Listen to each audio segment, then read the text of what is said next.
இருந்திருப்பாருல அவர் எங்கேஜ்ல இருக்கும்போது சினிமால லக்ஸரியான பார்ட்டி சீனை பார்த்து பயங்கரமா இன்ஸ்பயர் ஆயிருப்பாரு. சோ அதனாலே பணக்காரனாய் இந்த மாதிரியான ஒரு பார்ட்டில கலந்துக்கணும்னு ஆசைப்பட்டு இருந்திருப்பாரா. அது இப்ப நிறைவேறிடுச்சு. ஆனா அது ஒரு பெரிய கடனோட தான் நிறைவேறி இருக்கு அப்படின்னு வாயை பழந்து பாத்துட்டு இருப்பாரா. அந்த இடத்துக்கு வந்து நோக்கி சேர்மன் நம்ம எமாசிட்டா கிட்ட இப்படி இந்த இடத்துக்கு வந்துட்டீங்க அப்படின்ற மாதிரி கேட்க நம்ம ஹீரோ என்ன சொல்லுவாருன்னா, நீங்க சொன்ன மாதிரி உங்களுக்கு கீழே நாங்க இந்த இடத்துக்கு வின் பண்ணி வந்துட்டோம். அதுக்காக நீங்க சொல்றது எல்லாத்துக்குமே தனியாட்டிலாம் இருக்க மாட்டேன் இந்த மாதிரி சொல்ல. இப்படி இவங்க பேசிட்டு இருக்க கொஞ்ச நேரம் கழிச்சு லீட் அந்த இடத்துக்கு வந்து அக்கியாமா கிட்ட ஃபைட் பண்ணிட்டு போனா அக்கியாமா சொல்றாங்க, உன்னோட பிரசிடன்ட் கூட இல்லாம இங்க என்னடா பண்ணிட்டு இருக்க மாதிரி கேட்க. அப்ப வந்து லிஹிட்டோ வந்து நம்ம ஹீரோ கூட லாஸ்டா ஃபைட் பண்ண பிறகு என்ன நடந்துச்சு அப்படிங்கறது சொல்ல ஆரம்பிக்கிறான். லிஹிட்டோ இருக்கான அவன் நம்ம ஹீரோ கூட ஃபைட்ல தோத்த பிறகு எந்த கம்பெனியை ரீப்ரசென்ட் பண்ணி சண்டை போட்டானோ அந்த கம்பெனில இருந்து ஃபயர் பண்ணிருப்பாங்க. அதனால நோகி குரூப்ஸ் கம்பெனில பேக்கேஜ் எடுத்து போற ஒரு சின்ன வேலையில சேர்ந்து இருந்திருப்பான். லிஹிட்டோ இந்த கம்பெனில ஒர்க் பண்றது தெரிஞ்சு சேர்மனுமே லிஹிட்டோவை பாக்குறதுக்காக வந்திருப்பாரா. அந்த உடனே நீ வந்து ஒருத்தர் கீழே ஒர்க் பண்ணக்கூடிய ஆளே கிடையாது, என்னோட கை வந்து மத்தவங்களுக்கு வேலை கொடுக்கக்கூடியது, நீ வந்து ஒரு கம்பெனி ஸ்டார்ட் பண்ணணும் மாதிரி சொல்லியிருப்பாரு. லிஹிட்டோவுமே நீங்க சொன்ன சரியா தான் இருக்கணும் மாதிரி தலையாட்டி இருப்பான். பட் இருந்தாலும் எனக்கு ஒரு ஃபைட்டரா தான் இருக்கணும்னு ஆசை நோக்கி கிட்ட சொல்லியிருப்பாரா. இதுதான் நோக்கி என்கிட்ட ஒரு வழி இருக்கு, நீ வந்து பிரசிடண்டா இருந்துகிட்டே ஃபைட் பண்ணலாம் அந்த மாதிரி சொல்லியிருப்பாரு. இதெல்லாம் நடக்கணும்னா இந்த கான்ட்ராக்ட்ல சைன் பண்ணணும்னு சொல்ல என்னதுன்னு கேட்க ஸ்ட்ரெயிட்டாவே கான்ட்ராக்ட்ல சைன் பண்ண ஆரம்பிச்சிருவானா. இப்படி சைன் பண்ணிட்டு இருக்கும்போது நோக்கி என்ன சொல்றாரா, எனக்கு டோர்னமெண்ட்டுக்கு தேவைப்படக்கூடிய மணி எல்லாமே நானே கடனுக்கு தந்துருவேன், என்ட்ரி ஃபீஸ் அந்த மாதிரி மொத்தமா ஒரு $5 பில்லியன் வரும் அப்படின்னு சொல்ல அவர் சொன்ன எல்லாத்துக்குமே ஒவ்வொன்று ஒரு கம்பெனியோட பிரசிடண்டாவே மாறி வந்து நின்றுட்டு இருப்பான். இதெல்லாம் சொல்லி அவன் சிரிச்சிட்டு இருக்கேன். கியமாவும் யமாஷிட்டா அவனோட மூஞ்ச ஒரு மாதிரி பாத்துட்டு இருப்பாங்க. உன்னை ஏமாத்திருக்காங்கன்னு கூட தெரியாம இருக்கிறேடா அப்படின்ற மாதிரி பாத்துட்டு இருப்பாங்க. யமாஷிட்டாக்கு வந்து இந்த டோர்னமெண்ட் பத்தின ரெகுலேஷன் எதுவுமே தெரியாதுல, அதனால லிஹிட்டோவை பார்த்து நீ வின் பண்ணிட்டு ஒன்னு சேர்மனா சூஸ் பண்ணிட மாட்டாங்களா அப்படின்ற மாதிரி கேட்க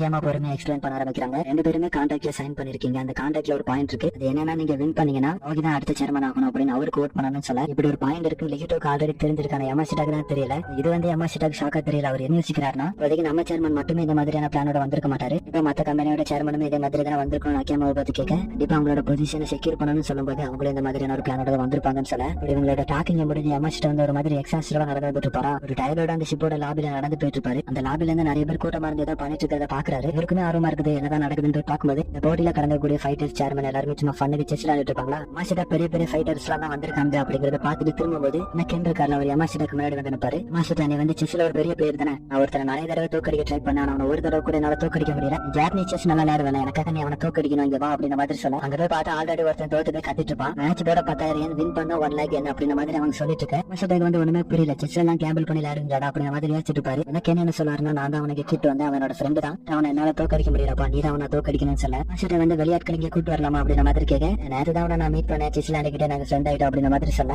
எனக்கு என்னோட அந்த செஸ் ஃப்ரெண்ட் அவனோட நேம் என்னன்னா ஸ்வீக்கிச்சு, அவன் நம்ம யமாஷிட்டாவை பார்த்துக்கேன் இவரு தான் நீங்க சொன்னாலும் அப்படின்ற மாதிரி கேட்க வந்து யமாஷிட்டா மாட்டி விட்டுவாரு. இவருக்கு வந்து செஸ்ல பயங்கரமான எக்ஸ்பீரியன்ஸ் இருக்குன்னு யமாஷிட்டாக்கு வந்து மாட்டி விட்டாண்டா அப்படின்ற மாதிரி தோணாலும் நம்ம போய் தான் பார்ப்போம் ஜெயிச்சிடலாம் அப்படின்னு ஒரு கான்பிடன்டோட போக அந்த மாதிரி தோத்து போயிடுவாரு. அதனால கதறிட்டு உட்காந்துட்டு இருக்கேன். இங்க நடக்கிறதெல்லாம் சீப்பா அப்படிங்கிற ஒரு ஃபைட்டர் பார்த்துட்டு தான் இருந்திருப்பான். அவனுமே அந்த செஸ் பிளேயர் வந்து நல்லா விளையாடுறான் அப்படின்ற மாதிரி பார்த்துட்டு இருப்பான். இவங்க எல்லாருமே ஃப்ரீயா அவங்களுக்கு பிடிச்ச வேலையை பார்த்துட்டு இருக்கும்போது நம்ம பெருசு இருக்காரு அசோசியேஷன் சேர்மன் அவர் வந்துருவாரு. வந்ததுமே இவர் எதுக்காக இப்ப இந்த இடத்துக்கு வந்திருக்காருன்னு பார்த்துட்டு இருப்பாங்க. பெருசுமே வந்த விஷயத்த சொல்ல ஆரம்பிக்கிறாரு. ஏன்னா 27 மணி நேரத்துல நம்ம ஃபைட் பண்ணக்கூடிய இடத்துக்கு போய் சேர்ந்துருவோம். நெக்ஸ்ட் உங்க கென்கன் ஃபைட்டர் யாரு அப்படிங்கறத பேர் ரெஜிஸ்டர் பண்ணிருங்க. இதெல்லாம் சொல்லிட்டு கென்கன் ஃபைட்டர்ஸ் யாருமே இந்த ஷிப்புக்குள்ள ஃபைட் பண்ணக்கூடாது, அப்படி நீங்க ஃபைட் பண்ணீங்கன்னா அதுக்கான விளைவு என்னோட கார்ட்ஸ் கொடுப்பாங்க அப்படின்னு சொல்லிட்டு போக அப்பதான் கோவில் யூனிவர்சிட்டியோட சேர்மன் வந்து நோகியை பாக்குறதுக்காக வருவாங்களா. சோ அவங்க ரெண்டு பேருமே நம்ம பெருசோட ஸ்பீச் பத்தி பேசிட்டு இருக்க அவங்களுமே நம்ம டொக்கிட்டாவை பார்த்த உடனே நீ அவன தூரத்துல இருந்து பாக்குறத விட பக்கத்துல ஹேண்ட்ஸமா தான் இருக்கு அப்படின்னு சொல்லிட்டு பக்கத்துல வர ஷீராக்கு வந்து ஒண்ணுமே புரியல, நீங்க எதை பத்தி பேசிருக்கீன்னு கேட்பாரா. அவங்களுமே ஷெட்சனாவோட நேம மென்ஷன் பண்ணி அவன் ஒன்னதான் தேடிட்டு இருக்கான் அப்படின்னு சொல்ல ஷீராக்கு வந்து ஷெட்சனாவோட நேம கேட்ட உடனே கடுப்பாயிரம். அதனால அவங்களோட ஷேட்டை பிடிச்சு கத்திட்டு இருக்கும்போது ஹீரோட வந்து நம்ம ஹீரோவை காம்பவுண்ட் பண்ணுவான். ஏன் நம்ம ஹீரோ கிட்ட உங்க ரெண்டு பேருக்கு இடையில இதுக்கு முன்னாடி என்ன நடந்துச்சு அப்படிங்கிறது எனக்கு தெரியாது, ஆனா ஷெட்சனா எந்த அளவுக்கு ஸ்ட்ராங்கான ஆளு அப்படிங்கிறது மட்டும் எனக்கு தெரியும், அவன் கூட சண்டை போட போறேன்னா பாத்துருக்கு அப்படின்னு சொல்லும்போது அங்க ஷெட்சனா இருக்காங்க. ஹசாட ஒரு பாடி கார்டு அடிச்சிருப்பான், அவனை போட்டு ஒழுக்கி வச்சிருக்கான். இதுக்காக நீங்க வந்து ஹசாட அடிக்கும்போது நம்ம ஹீரோ மேல ஒரு பிள்ளை ரத்தம் பட்டுக்குமா, அதுக்காகவே இந்த பாடி கார்டை போட்டு செஞ்சு வச்சிருப்பானோ. அப்படியே அந்த சீன் அங்க கட் பண்ண கென் வந்து புதுசா ஒருத்தனை ஃப்ரெண்ட் பிடிச்சிருப்பாரு. நம்ம ஹிமுருவை பார்த்து நான் உங்களுக்கு பதிலா கென் கம்பெனி ரீப்ரசென்ட் பண்ணி சண்டை போடட்டும் அப்படின்னு சொல்லி கேட்டுட்டு இருப்பான்.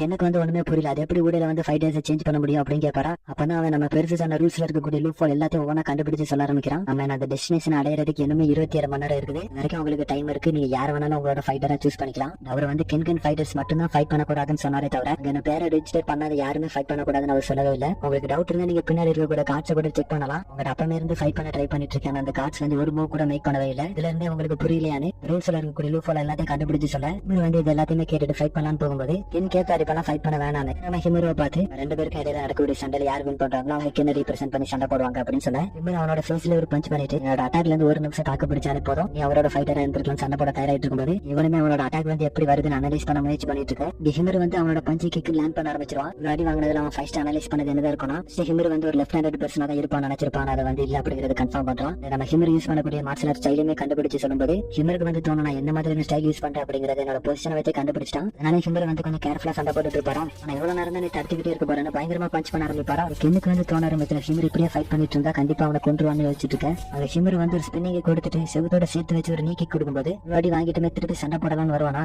இவர் வந்து ஈஸி பஞ்சு தானே கேஷுவலா தடுக்க போக இந்த பஞ்சு வந்து ஸ்லோவா தான் வந்த மாதிரி இருக்கும். ஷிமர் வந்து ஒரு மாதிரி தலைகரகத்துல இருக்கும்போது இவருக்கு வந்து கருப்பர் ஒரு நியூபியா இருந்துகிட்டு ஒரு பஞ்சு பண்ணதுக்கு இந்த அளவுக்கு பெருமைப்படுறேன்னு திருப்பி அடிக்க ஆரம்பிக்க. ஆனா அவன் கொஞ்சம் ஷிமருக்கு ஒரு அப்பர் கட் கொடுக்க இவர் வந்து அப்படியே முட்டி போட்டு உட்காந்துருவாரு. அப்ப அவன் வந்து ஒரு மாதிரி கிரீப்பியா ஷிமருவை பார்த்து நான் உனக்கு பதிலா சண்டை போடட்டான்னு சொல்லி கேட்பானா. ஷிமர் வந்து மறுபடியும் சண்டை போட எந்திரிச்சு நிற்கும்போது இந்த தடவை ஷிமர் வந்து அவரோட ஃபுல் ஃபோர்ஸை கொடுத்து சண்டை போட ஆரம்பிப்பாரா. எனக்கு ஒரு செகண்ட் தோண ஆரம்பிச்சு அவன் நம்மளை கொல்லதான் ட்ரை பண்றானு அந்த அளவுக்கு சீரியஸா பஞ்சு கிக் கொடுத்துட்டு பாரா. அவன் பயங்கரமா அடி வாங்கிட்டு நிற்கும்போது ஒரு பஞ்ச் பண்ணலான்னு போக பஞ்சு வந்து அவனோட ஃபேஸ்ல ஹிட் ஆன மாதிரி தான் ஷிமருக்கு வந்து ஃபீல் ஆயிருக்கும். பட் எப்படி சைடு வந்து அவருக்கு தெரியல. அவரோட கையை வந்து ப்ரோக் பண்ணி விட்டுவான். உடச்சு விட்டது மட்டும் இல்லாம ஷிமருவை பார்த்து இதுக்கப்புறமும் ஃபைட்டை கண்டினியூ பண்ணணுமான்னு கேட்கும்போது கையை வேற உடச்சு விட்டானா. ஷிமர் வந்து கடுப்பு அவனை கொல்லாம விட மாட்டேங்க ஒத்த கையில அடிக்கிற மாதிரி ரெண்டு கையால ஃபைட் பண்ணும்போது இவரால ஒண்ணுமே அவனை பண்ண முடியல. சோ ஒத்த கையிலும் போது எனக்கு வந்து பயங்கர அட்வான்டேஜ் ஆயிருது. அதனால ஷிமரை போட்டு திருப்பி அடிக்க ஆரம்பிக்க பர்டிகுலர் அவரோட ப்ரோக்கான ஹேண்டிலே ஒரு கிக் பண்ணுவான். அந்த அளவுக்கான ஒரு பெயினா இருக்கும். இது எல்லாத்தையுமே கென் வந்து பாத்துட்டு இருந்திருப்பாரு. உடனே அவன் ஃபைட் பண்ற முறையை பார்த்து பயங்கரமா இம்ப்ரெஸ் ஆக ஆரம்பிச்சிட்டாரு. டெய்லி ஷிமர் வந்து எப்படி பஞ்ச் பண்ணுவாரு, எந்த அளவுக்கு டிஸ்டன்ஸ்ல பஞ்ச் பண்ணுவாரு எல்லாத்தையுமே ப்ரெடிக்ட் பண்ண ஆரம்பிச்சிட்டான். இந்த மாதிரி எல்லாம் ஒருத்தனால ஃபைட் பண்ண முடியுமான்னு ஆர்வத்தோட பாத்துட்டு பாரு. நம்ம கூலா பாத்துட்டு இருந்த ஹிமர் வந்து ஒரு தோல்வி பயம் அப்படின்னு சொல்லலாமா. அப்படியே அவனை பஞ்ச் பண்ணலான்னு போகும்போது கேட்ட ஃபிளிப் பண்ற மாதிரி நம்ம ஹிமரோட மண்டையை பிடிச்சு ஃபிளிப் பண்ணி விட்டுருவான். முன்னாடி வாங்கின பிறகுமே தோல்வியை ஒத்துக்கிட்ட மாதிரியே தெரியல.